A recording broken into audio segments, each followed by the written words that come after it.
Hello and welcome back to Spearman Studios and the return of the 12 films of Christmas. And today we're going to be checking out an old classic, It's a Wonderful Life.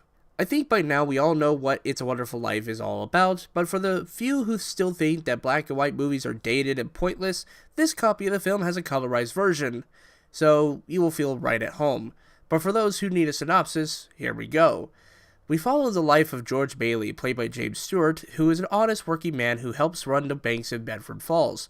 But on the night before Christmas, everything goes wrong for George and wishes he was never born, and thusly he is shown a world without him and the effects he had on others.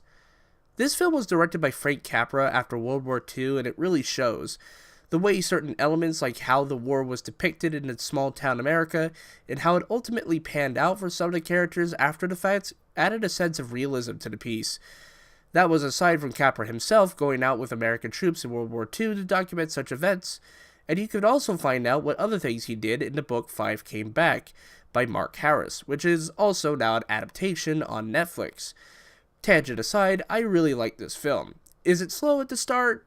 Yeah, but it is purposeful in the sense that it allows you to get acquainted with the characters and the relations that they have, giving the background needed for the eventual gut punch towards the end of the third act.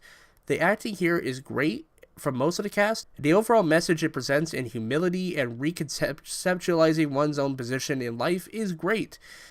Aside from that, the film's own history is interesting. Originally, this film bombed at the box office, but when televised syndication of films came along, it became a household favorite after years of being forgotten about. It just goes to prove that some films that are discarded become gems over time.